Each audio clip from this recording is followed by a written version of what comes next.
خاص سلامونه ګلالیو دغه یو اس بي چې د دتا وینډوز ټو گو انسټالیشن شوی دی ښه د ملګری دتا د رفس په واسطه وینډوز انسټال کړی دا اوس بلدنه موږ دغه وینډوز ما سره زما د کمپیوټر کې وینډوز شته خو په دغه وینډوز ټو گو ورته ځکه وایي چې دا وینډوز ځان سره ګرځوا د یو ماشين لکه په دغه سرور دی کال لینکس دی بل اپریټینګ سیستم دی ستانه خوخیږي ته ځان سره خپل انوایرنمنت ځان سره جوړ کړی دی کنه په سر کمپیوټر ته چې کینی دا پلګ کوا او ځان ته وینډوز را لوډ کوا خپل وینډوز کاروه د بل چا وینډوز ته هم نشته زه دا یو اس بي پلګ کوم او کمپیوټر څنګه کوم ریسټارټ کوم د کمپیوټر ریسټارټ سره د کمپیوټر یو ځل ګل شي د بیا چلنول پر مهال زه خپل کمپیوټر د پاره بوت اپشن د پاره F12 وهمه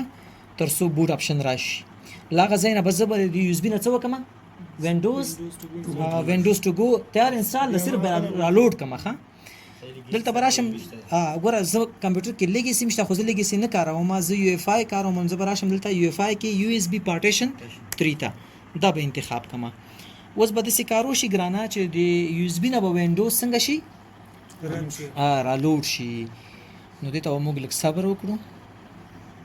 ګورو چې د پسې اوس کوم اپشن راځي د لوډینګ ختم شو مخکې ګورو چې وینډوز را لوډ کیږي کنه پلیز ویټ او پلیز ویټ پسې ما ته سم د به وګورم چې کا زما خپل وینډوز را لوډ شوی دا ګوره وینډوز ټو ګو را لوډ شو فکر مشته ګوره یاد وساتئ ملګریا زه به ته پاسورډ ورکم پیس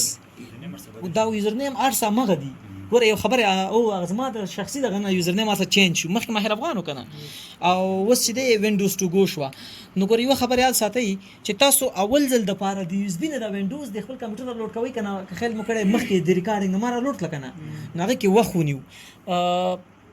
فکر مشته دا وینډوز ټو گو اکاونټ ما جوړ کو ښا پاسورډ ورته ما ورکو جست ا مومنت نتیر شو ما لیټس کریټ پر یو ا ډیسکټاپ هغه ټول اپشن ختم شو هغه دی ویډیو کې راندل فکر مشته یعنی معنا تاسو ورخه کېږي نه دا یو اس بي چې تاسو اول ځل د پاره کمپیوټر سره پلګ کړئ دی که خو وینډوز انسټال شوی دا کنه خو اکاونټ شخونه د کریټ شوی نو دا اول ځل د پاره تاسو چې یو اس بي انتخاب کړئ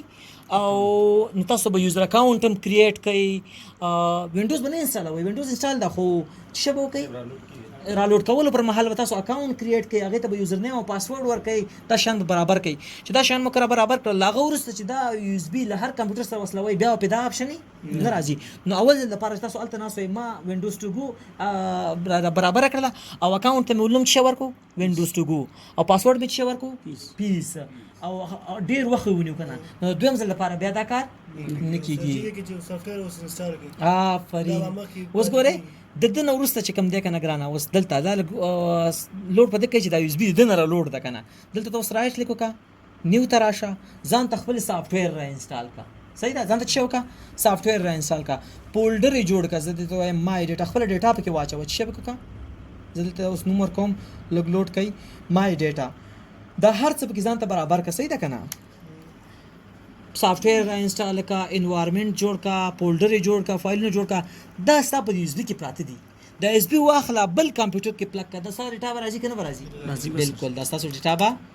ټیک کې راځي ګرانه ښه لږ سټاپ کړئ ښه ما اوس فولډر جوړ کړ چې د مای په نامه کنه د کې خپل شخصي ډیټا واچوه دلته ته سافټویرونه را انسټال کار څه وکړه دا ته اس بي تم کوي شي هارد ډیسک کې ته وینډوز ټو گو کوي ځان سره خپل وینډوز ټو گو ګرځوا اوس دلته د ډیسکټاپ سره تا خپل شخصي فایلونه واچول کنه دا وینډوز د یو اس بي کې ستا وینډوز هم دا ستا د ته مونږ وایو پورټیبل انوایرنمنت شي